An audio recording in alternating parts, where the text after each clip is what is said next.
الحمدللہ رب العالمین والصلاة والسلام علی رسولہ الکریم اما بعد اعوذ باللہ من الشیطان الرجیم بسم اللہ الرحمن الرحیم۔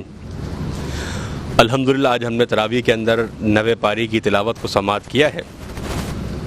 اس طرح کل ہماری گفتگو ہو رہی تھی کہ اللہ رب العالمین نے پچھلی اقوام کا ذکر کیا، تو اس پارے کی ابتدا کے اندر بھی شعیب علیہ السلام کی قوم کا ذکر ہو رہا ہے۔ تو چونکہ قوم کے اندر جو معززین ہوتے ہیں، جو چنگے مرس ہوتے ہیں، وہ لوگ عموماً وحی الہی کے خلاف کھڑے ہو جاتے ہیں اور وحی الہی پر طرح طرح کے اعتراض وہ لوگ داغنے لگتے ہیں۔ تو وہ حضرت شعیب علیہ السلام کی دعوت پر اعتراض کر رہے ہیں، اور وہ کہا کرتے تھے کہ شعیب علیہ السلام کی جو دعوت ہے وہ ہمیں خسارے میں لے کے جانے والی ہے، ان کی دعوت جو ہے ہمیں خسارے میں لے کے جانے والی ہے۔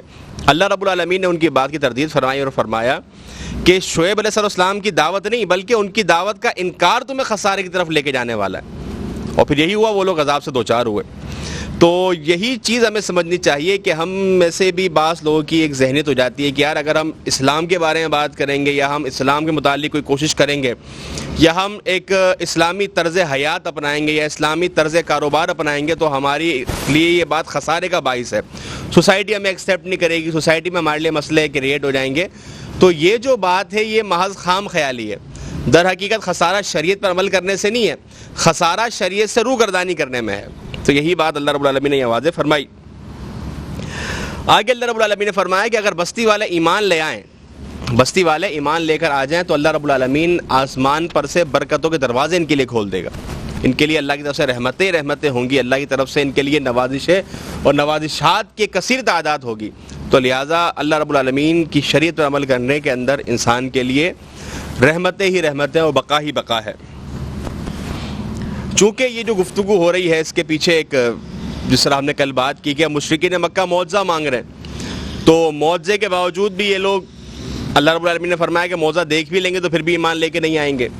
اقوام کا ذکر کیا، شعیب علیہ السلام کی قوم نے بھی جب معجزے کا تذکرہ کیا تو پھر اونٹنی کے طور پہ ایک معجزہ ان کو دکھایا گیا، لیکن پھر بھی ایمان لے کے نہیں آئے۔ آگے حضرت موسیٰ علیہ السلام کا ذکر آ رہا ہے کہ جب فرعون کے پاس دعوت پہنچائی ہے، دعوت لے کے گئے ہیں، تو اس موقع پر بھی فرعون نے معجزے کا تقاضا کیا۔ جب معجزہ دکھایا گیا تو اس موقع پر بھی وہ یہی بات کہنے لگا یہ تو جادو ہے، اور اس نے کیا کیا کہ ایک دن طے کیا اور لوگوں کو جمع کر کے موسیٰ علیہ السلام کا مقابلہ جادوگروں کے ساتھ کروا دیا، جادوگروں کے ساتھ مقابلہ کروا دیا۔ اب جب مقابلہ ہوا تو جادوگروں نے اپنی رسیاں پھینکی ہیں تو وہ ایسا محسوس ہونے لگا جادو کی وجہ سے گویا کہ وہ سانپ ہے، لیکن حضرت موسیٰ علیہ السلام نے جب دیکھا تو آپ اس کا خوف محسوس ہوا، تو اللہ نے حکم دیا کہ آپ اپنے عصا، اپنی لاٹھی کو پھینکیں۔ تو جب آپ نے اپنی لاٹھی کو پھینکا ہے تو بڑے اژدہے میں تبدیل ہو گئی اور اس نے ان رسیوں کو کھا لیا۔ تو اب جادوگر جو تھے وہ اس فن کے ماہرین تھے، وہ جانتے تھے کہ معجزہ کیا ہے، جادو کیا ہے، کہ ہم نے جو کیا اس کی حیثیت کیا ہے اور جو موسیٰ علیہ السلام نے کیا ہے وہ کیا ہے۔ وہ فوراً سمجھ گئے کہ ہمارا تو جادو ہے لیکن آپ نے جو کیا ہے وہ معجزہ ہے، اور آپ حقیقت میں اللہ رب العالمین کے رسول ہیں۔ تو جب جادوگر یہ چیز دیکھتے تو وہ ایمان لے آتے ہیں، وہ فوراً ایمان لے آتے ہیں۔ فرعون برانیختہ ہو جاتا ہے اور کہتا ہے کہ تم مجھ سے پوچھے بغیر ایمان لے آئے، اور فرعون کہتا ہے کہ میں تمہیں تمہارے ہاتھ اور پاؤں مخالف سمت سے کٹوا کر تمہیں سولی پہ لٹکا دوں گا۔ لیکن وہ کہتے ہیں بھائی اب جو چاہے کرنا ہے تو کر، ہم موسیٰ علیہ السلام کے رب پر ایمان لے آئے ہیں۔ اور ایمان ایسی چیز ہے کہ جب انسان کے دل کے اندر ایمان کی مٹھاس جاگزی ہو جاتی ہے نا، پھر اس کو کسی شے کی پرواہ نہیں رہتی، کسی شے کی پرواہ نہیں رہتی۔ ہم حضرت بلال کی سیرت اٹھا کر دیکھ لیں، بے شمار واقعے آتے ہیں ہماری اسلامی تاریخ کے اندر بھی۔ تو یہی چیز کہ جب اسلام جاگزی ہو جائے دل کے اندر تو پھر پرواہ نہیں ہے۔ جادوگروں نے کہا آپ کو جو کرنا ہے آپ کر لیجیے، اب ہم نے نہیں اس سے انحراف کرنا۔ تو یہی چیز یہاں پر واضح ہے۔ اب فرعون نے، اب یہ جادوگر ایمان لے کر آ گئے، اب فرعون نے کیا کیا، اس نے انکار کیا۔ اتنا بڑا معجزہ سامنے ہوا لیکن انکار کر گیا۔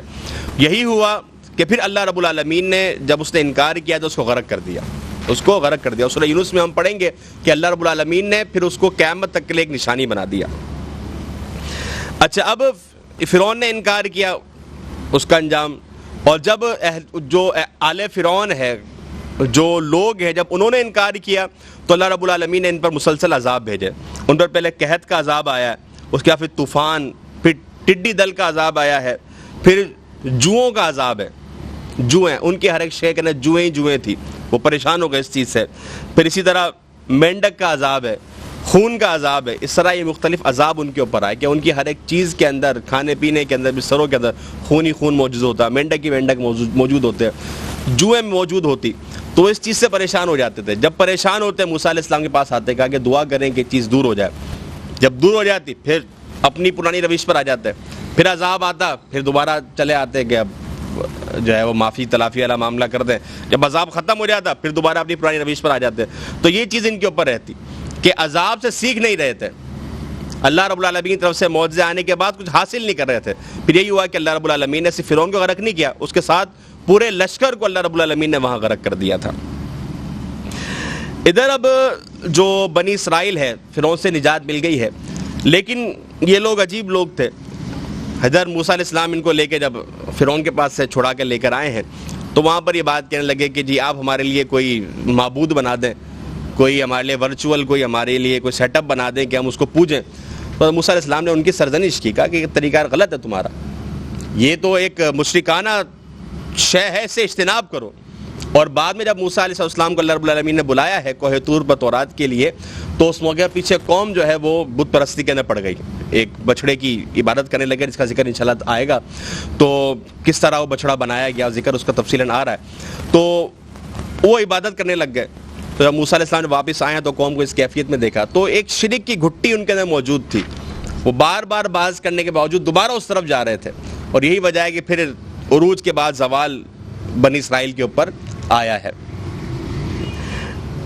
اسی طرح اسی پارے کے اندر عہد الست کا ذکر ہے. عہد الست جب ہم سب کو پیدائش ہونے سے پہلے، اس دنیا کی تخلیق سے پہلے، اللہ رب العالمین نے ہم سب کی روحوں کو جمع کیا تھا. وہاں پر آپ بھی تھے، میں بھی تھا، ہم سب کی روحیں وہاں جمع تھی. اللہ رب العالمین نے ہم سب سے یہ عہد لیا تھا، یہ سوال کیا تھا کیا میں تمہارا رب نہیں ہوں؟ ہم سب نے کہا تھا کہ ہاں تو ہمارا رب ہے. یہ عہد تھا، ہم اس موقع پر یہ بات کر کے آئے ہیں. تو انسان اس بات کو بھول چکا ہے، وہ ہماری میموری سے محو ہو چکا ہے. انبیاء کرام جو آتے ہیں ہمیں اس عہد الست کو یاد دلا کر آتے ہیں کہ تم اپنے رب کو تسلیم کر چکے ہو، اس کی وحدانیت کو تم مان چکے ہو، لہٰذا اس کے ساتھ اب شرک نہ کرو، اس کی توحید کا بول بالا کرو.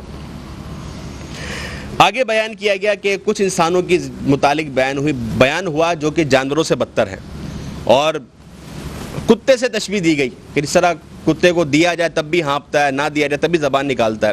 تو ایسے لوگوں کی مثال بیان ہوئی کہ جو لوگ شرک کر رہے ہیں، اللہ رب العالمین کے دین سے دوری اختیار کر رہے ہیں، انحراف کر رہے ہیں، ان لوگوں کی مثال دی. اور یہاں پر ایک نقطہ ہم سمجھ لیں کہ اشرف المخلوقات وہ ہے جو نقطہ توحید سمجھنے والا ہو.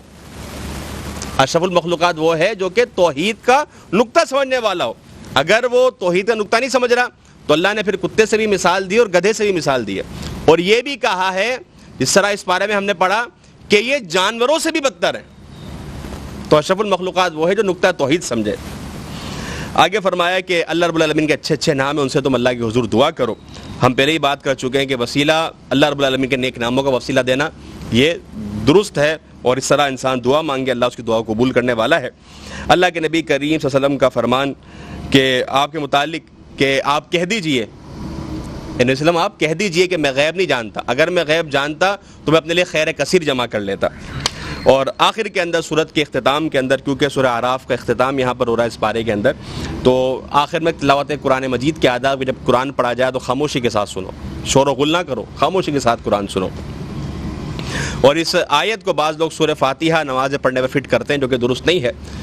سورہ فاتحہ کے متعلق واضح طور پہ ایک سمجھے کہ تخصیص موجود ہے کہ جب امام سورہ فاتحہ پڑھ رہا ہو تو دلائل موجود ہیں، وضاحت کا وقت نہیں ہے. تخصیص آگے جب ایک شے کی تو بات ختم ہو گئی. سورہ فاتحہ کے علاوہ دیگر جو تلاوت ہے وہ کرنے سے منع آ گیا، لیکن جو سورہ فاتحہ ہے تخصیص آ گئی اور واضح فرما دیا کہ کوئی نماز نہیں، انسان کی کوئی نماز نہیں جب تک اس کے سورہ فاتحہ نہ پڑھی جائے. تو سورہ فاتحہ پڑھنا لازمی اور ضروری ہے. اس کے بعد سورہ انفال کا آغاز ہو رہا ہے. انفال مال غنیمت تو کہا جاتا ہے کیونکہ سورۃ مال غنیمت کے احکامات ہیں، جس کے متعلق ہم کل انشاءاللہ گفتگو کریں گے. تو سورۃ کی ابتدا کے اللہ رب العالمین نے فرمایا کہ جو اہل ایمان ہے قرآن مجید کی تلاوت سے ان کا ایمان تازہ ہو جاتا ہے. اور بدر کے دن جو اللہ رب العالمین نے مسلمانوں کی مدد فرمائی، ان میں ایک مدد فرشتوں کے ساتھ تھی، دوسری مدد مسلمانوں کو سکون کی نیند آئی. حالانکہ بہت بڑا مار کا اگلے دن, لیکن سکون کی نیند آ جانا یہ بڑی نعمت ہے اللہ کی طرف سے, تو مسلمانوں کو سکون کی نیند آئی ہے. اسی طرح اس رات بارش ہوئی ہے. بارش ہونے سے فائدہ یہ ہوا کہ مسلمانوں کے قدم جم گئے اور مشرکین مکہ کے پاؤں پھسلنا شروع ہو گئے. یہ ایک جغرافیائی فائدہ مسلمانوں کو اس بارش کی وجہ سے ہوا. اسی طرح ایک اور معجزہ یہ ہوا کہ مسلمانوں کو کافر کم نظر آتے تھے, کافروں کو مسلمان زیادہ نظر آتے تھے. حالانکہ تعداد مسلمان کم تھے, 313 مسلمان تھے, 1000 کافر تھے, لیکن اللہ کی طرف سے معجزہ تھا کہ کافر کم نظر آتے, مسلمان کافروں کو زیادہ نظر آتے تھے. آگے بیان کیا گیا کہ میدان جنگ سے فرار ہونا یہ بڑا کبیرہ گناہ ہے. میدان جنگ سے پیٹھ نہیں دکھانی ہے, شہید ہو جانا ہے لیکن پیٹھ نہیں دکھانی میدان جنگ سے. اور آگے فرمایا کہ نبی کریم صلی اللہ علیہ وسلم آپ جب تک ان کے درمیان موجود ہیں ان پر عذاب نہیں آئے گا. تو نبی کی موجودگی باعث برکت ہوتی ہے. فرمایا کہ جب تک آپ موجود ہیں اس وقت اللہ کا عذاب نہیں آئے گا. اور اسی طرح فرمایا کہ جب تک لوگ اللہ رب العالمین سے بخشش طلب کرتے رہیں گے اللہ انہیں عذاب نہیں دے گا. لوگ اس چیز سے رک جاتے ہیں, مسلسل سیاہی والے کام کرتے رہتے ہیں, سیاہ کاریاں کرتے رہتے ہیں, تو پھر اللہ کا عذاب آتا ہے. اگر لوگ استغفار کرتے ہیں اللہ عذاب سے دوچار کرنے والا نہیں ہے.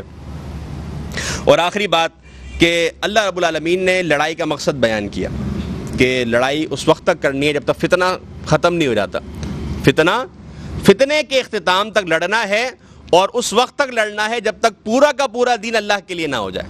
اللہ رب العالمین کے دین کے لیے اور دین اسلام کی نشر و اشاعت کے لیے جب تک دین کا بول بالا نہیں ہو جاتا اس وقت تک لڑتے رہنا ہے. تو یہاں پر ہمارا 9واں پارہ مکمل ہوتا ہے. انشاءاللہ 10ویں پارے کے متعلق کل ہم گفتگو کریں گے. اللہ رب العالمین ہم سب کو قرآن و سنت پہ صحیح طرح عمل کرنے کی توفیق عطا فرمائے. وما علینا الا البلاغ المبین.